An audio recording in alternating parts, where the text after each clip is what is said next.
22 জন সচেতন মানুষ এসে বাধা দিবে। আবার একটা যুবক বিয়ে করবে 21 বছর কম হলে এসে বাধা দিবে যে 20 বছরে তুমি বিয়ে দিলে কে? না, আমার কথা ঠিক আছে, তুমি বাধা দিলে, তখন বয়স কম দেখে বিয়ে দিলে না, কিন্তু ওই মেয়ের বয়স যখন 32 হয় কেউ আর বিয়ে করে না, এখন তুই বিয়ে কর।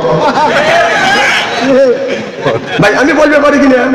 না না, আমি বলছিলাম যে একজনের যে বাধা দিলে যখন 18 বছরে আগে বিয়ে দিচ্ছি, আপনি বাধা দিলে বয়সের কারণে বিয়ে হচ্ছে না, এখন কেউ তার পাশে দাঁড়া না। আমার কথা হলো তুমি যখন সেদিন বাধা দিছিলে, এখন তুই যা বিয়ে কর।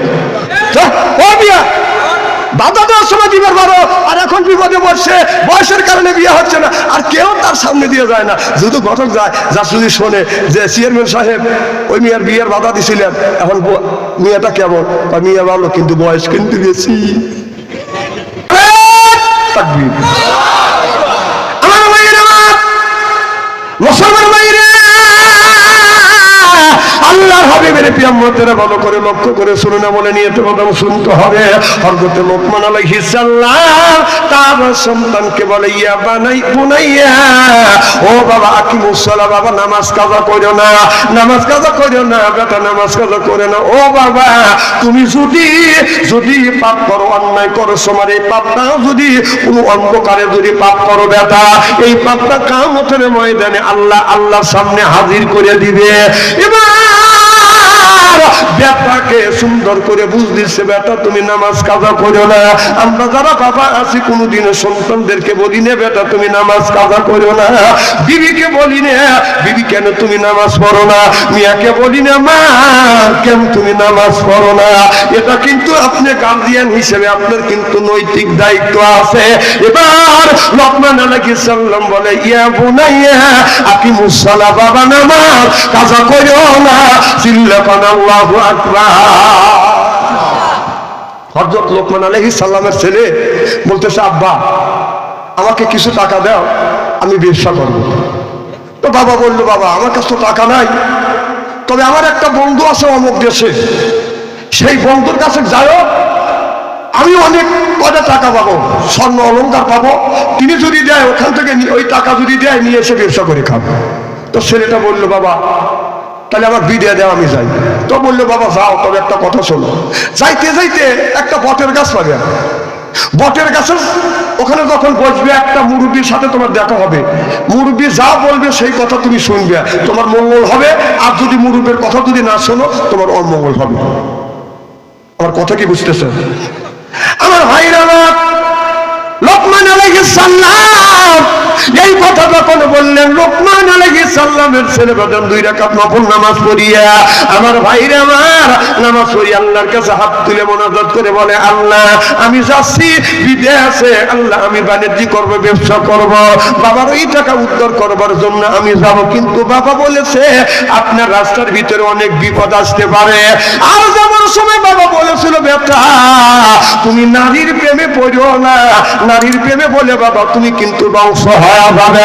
ও বাবা, যেই দেশে যাচ্ছ ওই দেশে সুন্দর সুন্দর মহিলা আছে। এবার বাবার কথা বাদান মাথায় নিয়ে ছেলেটা বাদান চলে গেল, অনেক দূর বাদান চলে গেল। যাইতে যাইতে প্রায় 1 মাস বাদান হাইতে যায়, দেখে বিরাট একটা বট গাছ, ওই বট গাছের পাশে বাদান একজন মুরব্বী বসে আছে, দাড়ি পাকা চুল পাকা মুরব্বী বসে আছে। এবার লোকমান আলাইহিস সালামের ছেলে যা সালাম দিলেন, আসসালামু আলাইকুম হুজুর, আমার সালাম নেন। বলে, বাবা ওনা ওয়ালাইকুম আসসালাম লিয়া বলতেছে, বাবা তোমার নাম কি? বলে, হুজুর আমার নাম এটা, আমার বাবার নাম হলো হযরত লোকমান। বলে, বাবা আমি তোমার বাবাকে চিনি, বসো বাবা তুমি এখানে বসো। এবার ছেলেটা বলতেছে, হুজুর আমি ক্লান্ত হয়ে গেছি, হুজুর আমার একটু বিশ্রাম করা লাগবে, আপনি যদি অনুমতি দেন আমি এই জায়গা ঘুমাবো। এবার মুরব্বী বললো, বাবা তুমি একটু ঘুমিয়ে পড়ো। ও বাদান আপনার পাত্রে বাদান ব্যাগের মধ্যে কিছু খাদ্য ছিল, এই খাদ্য খাইলো, আবার একটু পানি বাদান পান করবার পরে শরীরটা ক্লান্ত হয়ে গেল। ছেলেটা বটের গাছের নিচে বাদান ঘুমিয়ে পড়লেন।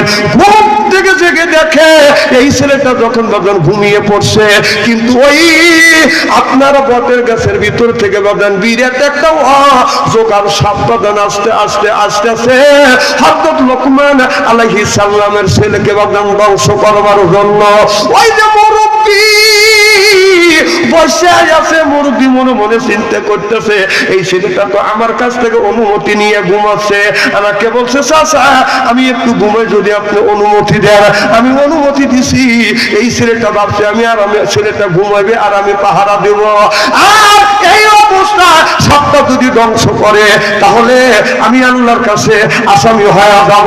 সাপটা নামার সাথে সাথে ওই মুরব্বী সাপটা বাঁকা মারিয়া কুচো করে কাইটে বাঁধান সামনে এরকম করে রেখে দিয়েছে। এমন সময় একটু পরে ছেলেটার ঘুম ভেঙে গেছে। এবার ছেলেটা লক্ষ্য করে দেখে সাপ মারিয়া কুচো করে কাইটে বাঁধান এক জায়গা জড়ো করে রাখছে। লোকমান আলাইহিস সালামের ছেলে বলতেছে, চাচা জান এটা কি? বলে, বাবা যখন তুমি ঘুমিয়ে পড়েছো অজগার সাপ এসে তোমাকে কামড় দিবে, দংশন করবে। আমি এই সাপটাকে মারিয়া তোমাকে বিপদ থেকে মুক্ত করছি। চিল্লাপান আল্লাহু আকবার।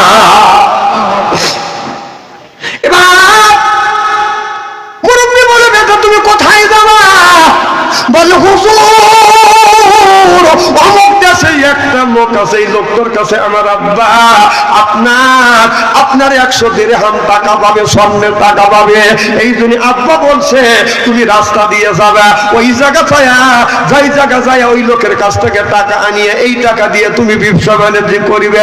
তবে এ কথাও বলেছে একটু বটের কাছে যখন যাইয়া তুমি রাস্তায় নিবে, ওই জায়গায় একটা মুরব্বীর সাথে দেখা হবে। মুরব্বী যা বলবে তুমি তাই শুনবে। আর যেখানে তুমি যাবা মুরব্বী ছাড়া তুমি একা একা যাও না। আপনি হলো সেই মুরব্বী। চাচা যদি আপনি অনুমতি দেন আর আমার সাথে যদি যান তাহলে আমি আমার বাবার টাকা আমি এই 5 টাকা গুণে উদ্ধার করে নিয়ে আসবো। চিল্লে পান আল্লাহু আকবার। আমার ভাইরা আমার দুজন বসে আছে। এমন সময় একটা যুবতী মহিলা বাদান আপনার কলসি কাঙ্কে নিয়ে রাস্তা দিয়ে বাদান টাচ করে বাদান হেঁটে যাচ্ছে। এই মেয়েটা এত সুন্দর, বাদান সুন্দর। ও বাদান মেয়েটার দিকে বাদান বারবার এই ছেলেটা তাকায় আর বলে, চাচা এই মেয়েটা কার? এত সুন্দর মহিলা আমার জীবনে কোনোদিন আমি দেখি নাই। যেমন মনে হয় হুরের মতো চেহারা। সুবহানাল্লাহ, একটু জোরে কর। এই মানুষটা যখন জান্নাতে যাবে 70,000 হুর আসবে। মনে আছে? এই হুর 70 পর্দা কাপড় পরবে। 70 পর্দা কাপড়ে হুরের রূপ যৌবন রাখতে পারবে না। 70 পর্দা কাপড় বেদ করিয়া গায়ের পশম দেখা যাবে, চামড়া দেখা যাবে, গোস্ত দেখা যাবে, হাড় দেখা যাবে, মহাল দেখা যাবে, মদ যে চলাফেরা করতেছে সেটাও দেখা যাবে।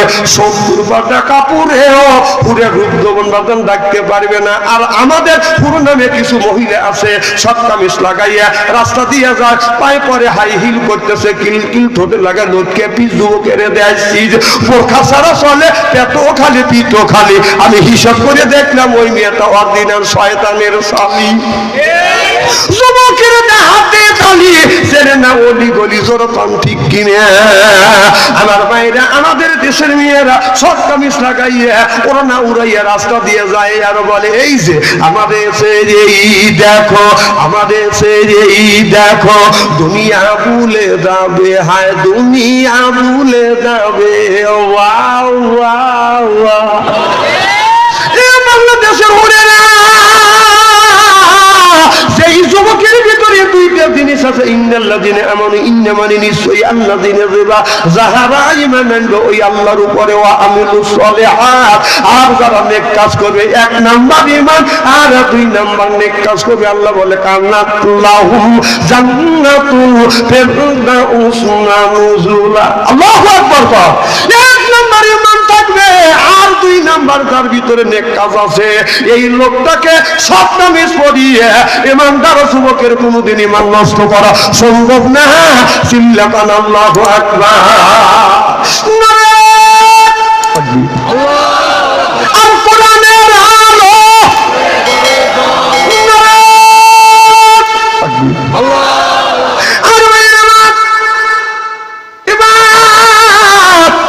হযরত লোকমান আলাইহিস সালামের ছেলে বলতেছে, চাচা জান এই মেয়েটাকে আমি বিয়ে করব। এবার চাচা বলতেছে বেটা আমি একটা খবর নিয়ে দেখি। খবর নিয়ে দেখে ওই মেয়েটা 9টা বিয়ে হয়েছে, 9বার বাসর ঘর হয়েছে। বাসর ঘরে বাবা 9টা ছেলে বাসর ঘরে গেছে, একটা ছেলে জীবিত হিসেবে ফিরে আসে নাই। কথা কি শুনতেছেন? এবার ছেলেটা বলতেছে হুজুর যদি আপনি অনুমতি দেন এই মেয়েটাকে বিয়ে করবো, কারণ এই মেয়ে ছাড়া আমি বাঁচবো না। মেয়ে রূপ দেখে যুবকটা বলেন পাগল হয়ে গেছে।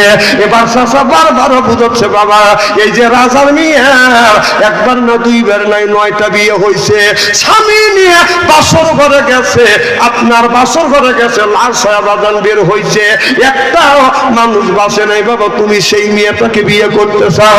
বলে বাবা আমি যদি মরে যাই আমার কোনো দুঃখ নেই, একটা দিনও যদি মেয়েটাকে নিয়ে বাসর ঘর করি আমার জীবন সার্থক হয়ে যাবে, আমি মরে যাই তাতে আমার দুঃখ নাই।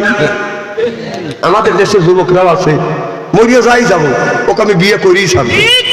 কতক্ষণ ভালোবাসা কি, এত ভালোবাসা আমার ভাইরা মা। এবার শ্বশুর বললো ভাতিজা ঠিক আছে তুমি বিয়ে করো। এবার বললাম বিয়ে হয়ে গেল। বিয়ে যখন হয়ে গেল বাসর ঘরে চলে গেল, সব মানুষ মনে মনে চিন্তা করতেছে কার ছেলে আইছে জীবন দেওয়ার জন্য।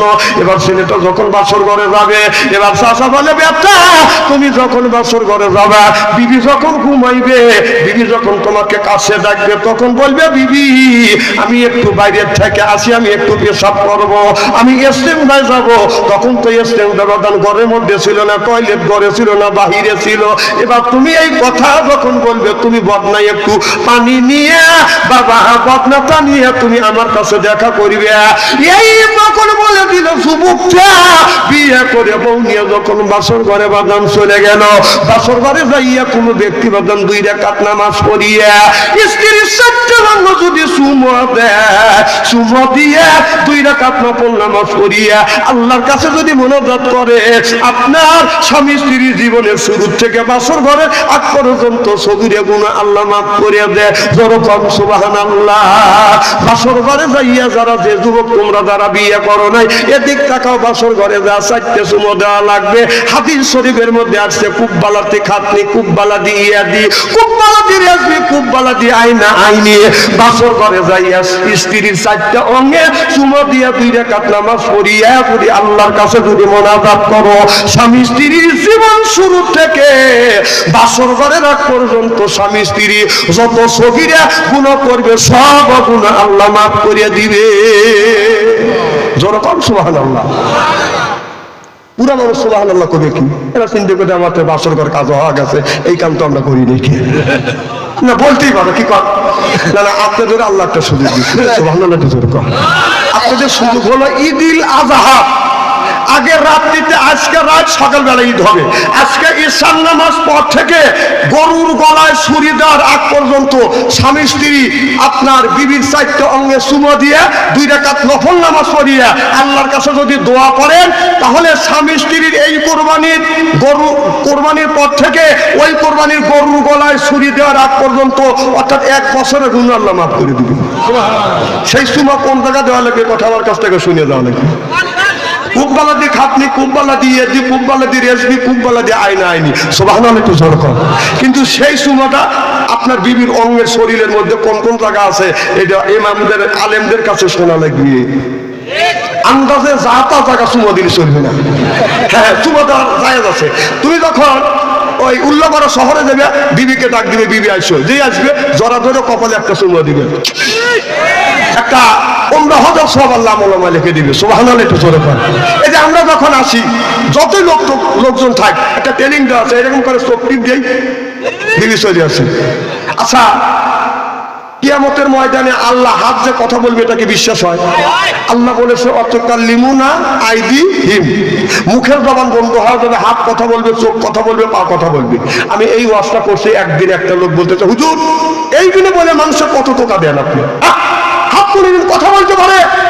হ্যাঁ আল্লাহ বলছে কিয়ামতের ময়দানে হাত কথা বলবে, পা কথা বলবে। হুজুর তাহলে বাস্তবে প্রমাণ দেখার। আমি প্রমাণ দেখাতে পারি, কারণ আমি প্রমাণ ছাড়া ওয়াজ করি না। কারণ একটা লোকের যদি ডাক দেওয়া যায়, লোকটা যাচ্ছে, আপনি কথা বলবেন, হাত কিভাবে কথা বলে নগদ দেখা দেয়, ওই যে যাচ্ছে লোকটা অমনি দাঁড়াবে কিনে। যখন বলবেন ভাই কারণ উনি আস্তে আস্তে আইতে আসবে। এখন যদি আইতে আসতে যদি কোন দৌড় করাবো, তখন যদি বলেন, উনি কোন দৌড় দিবে, কথা কয় না, তাহলে হাত কথা বললো। আর যদি হুজুর সব কথা বলে কিভাবে, হ্যাঁ সব কথা বলবে। এখন ওই মেয়েটার সাথে আমার কথা বলতেই হবে, এনে শত শত লোক রয়েছে, যদি কথা বলে মানুষ মাইন্ড করবে, তখন ওকে নেওয়া লাগবে হলো এই তালতলা, তখন এখান থেকে ফাইন করে চোখ টিপ দেবো, কেউ বুঝবে না, ওই বুঝবে, কথা কর। ঠিক একটা সময় তালতলাটা খারাপ হবে, কথা কি বাস্তব বলতেছি নাকি? তা আমাদের একটা ট্রেনিং আছে, বউকে যখন চোখ টিপ দেয়,